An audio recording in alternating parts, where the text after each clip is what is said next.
Assalamualaikum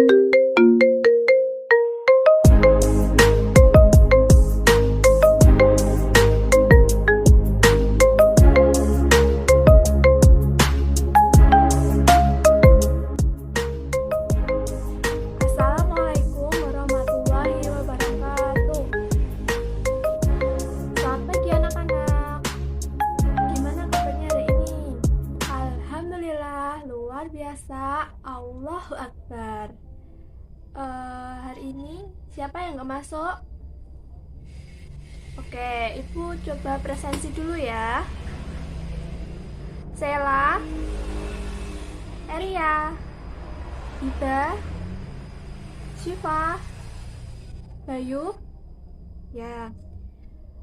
Berarti masuk semua ya hari ini. Oke. Coba, oh ya tadi belum berdoa ya. Sebelum kita memulai pembelajarannya, kita berdoa dulu ya. Berdoa, mulai.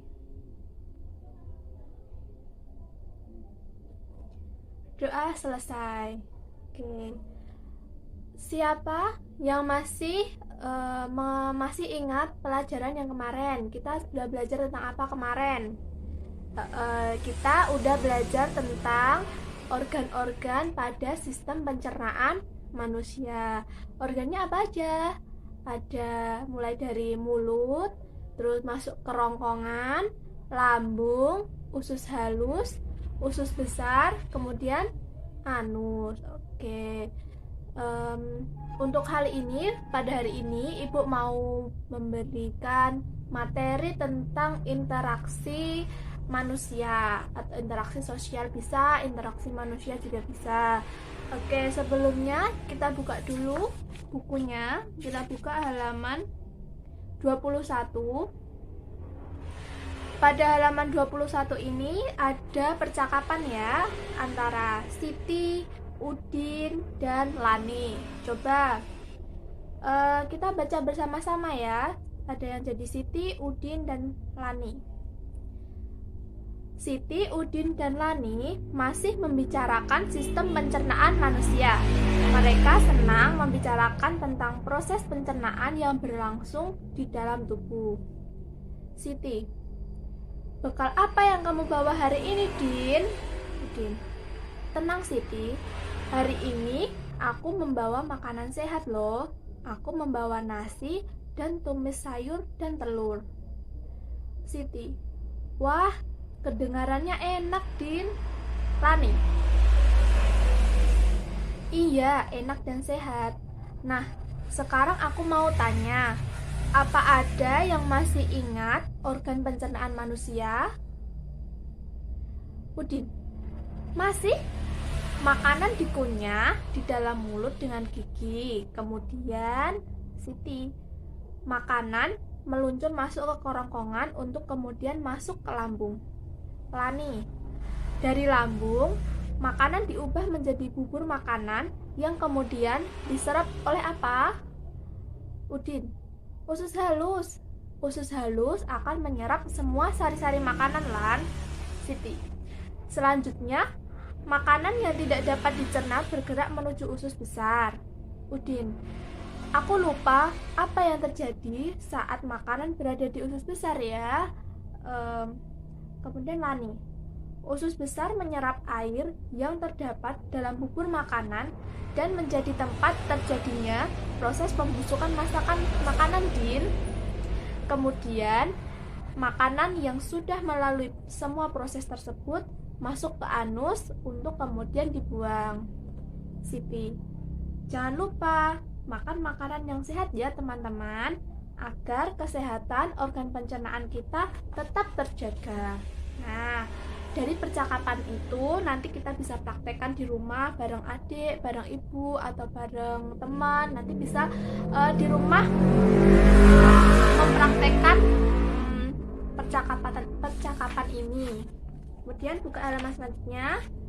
Jadi makanan sehat itu tidak harus mahal. Tadi makanannya Udin kan tumis sayur sama telur. Nah itu kan bukan sesuatu yang mahal kan, sayuran itu nggak mahal ya. Jadi makanan yang sehat itu makanannya tidak perlu mahal.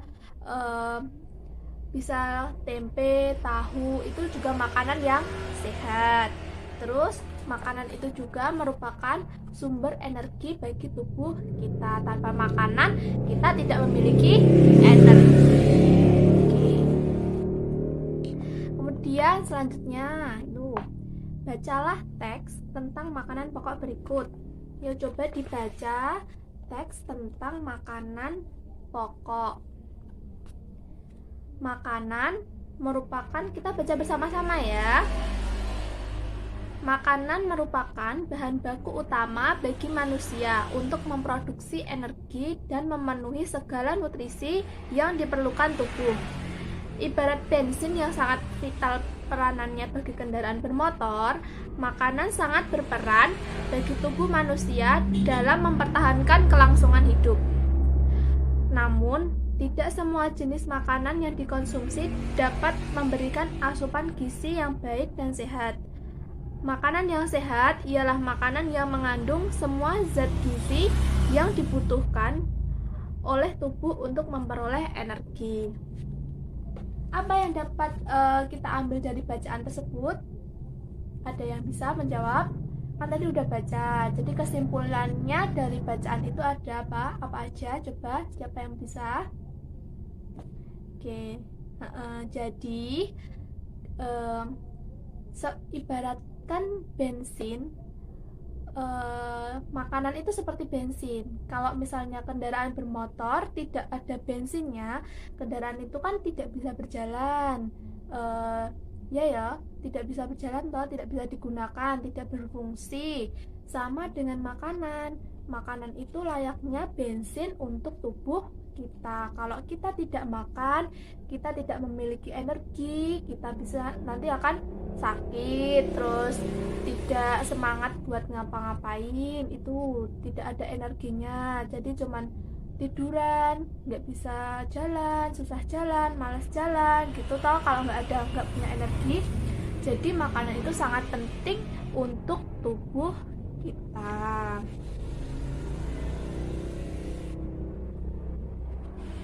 Untuk tidak semua makanan itu memiliki asupan gizi yang baik. Kan ada makanan yang tidak sehat toh, misalnya makanan-makanan yang instan itu kurang sehat. Terus makanan sehat itu yang ada gizinya kayak sayur, terus ada apa lagi, daging ya, tahu, tempe, ada protein, banyak proteinnya, itu makanan yang sehat. Itulah makanan yang berfungsi untuk tubuh, untuk membentuk energi gitu. Nah, dari bacaan di atas tadi kita udah tahu tentang fungsi makanan sehat. Makanan sehat itu yang apa, yang seperti apa. Nah, dalam pemenuhan makanan yang kita konsumsi setiap hari, pasti manusia tidak dapat bekerja sendiri untuk menghasilkan makanan tersebut. Jadi makanannya itu tidak bisa dihasilkan oleh sendiri, pasti membutuhkan bantuan orang lain atau membutuhkan alat gitu kan. Contohnya saja petani tidak bisa mengolah sawah sendirian, tidak bisa mengolah sawah dengan tangan kosong, ya kan? Terus, nah ini sekarang ibu punya contoh gambar seperti yang ibu jelaskan tadi. Nih, gambar petani, ya toh, petani sedang menanam padi. Di sini tidak hanya cuma satu orang ya, ada berapa banyak orang toh, ada banyak orang lah. Dalam kegiatan ini pasti terjadi interaksi antara petani 1, 2, 3 dan petani 4. Mereka saling bekerja sama untuk tujuannya apa? Menanam padi agar cepat selesai. Selain itu juga ada interaksi juga manusia dengan lingkungannya. Tanpa ada lingkungannya ini pasti tidak akan bisa tumbuh padi. Jadi interaksi manusia dengan lingkungan di pertanian, lingkungan sawah. Itu saat menanam. Sama juga ketika memanen. Memanen tidak bisa sendirian. Kalau sawahnya banyak pasti membutuhkan tenaga yang banyak juga. Jadi terjadi interaksi antara petani 1, petani 2, petani 3, petani 4. Mereka saling membutuhkan satu sama lain, saling bekerja sama gitu. Terjadi juga interaksi dengan lingkungan. Lingkungannya apa? Sawah. Itu ya. Udah jelas? Jelas. Jadi kesimpulan pada intinya, interaksi sosial itu adalah hubungan antara satu individu dengan individu yang lain. Misalnya ini tadi, satu individu dengan individu lain, itu juga termasuk interaksi sosial. Atau individu dengan, misalnya itu kelompok, individu dengan kelompok. Terus juga bisa kelompok dengan kelompok, itu termasuk interaksi sosial. Jadi ada hubungan antara si A dan si B, itu namanya interaksi sosial. Kemudian kalau interaksi lingkungan dengan lingkungan itu adalah interaksi individu atau kelompok dengan lingkungan alamnya, lingkungan di sekitarnya. Lingkungan alam itu bisa apa aja? Gunung, sawah, lautan. Nah, jika maksudnya di sini adalah manusia itu saling berhubungan dengan lingkungannya, membutuhkan lingkungan, berhubungan dengan sawah. Jadi kalau petani ingin menanam padi pasti juga membutuhkan sawah. Jadi dia berhubungan dengan sawah, menanaminya, memupuknya, seperti itu.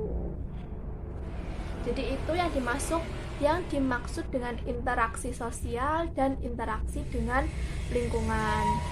Oke, ada yang masih belum jelas atau mau ditanyakan? Tidak apa-apa, coba bisa ditanyakan dan angkat tangan.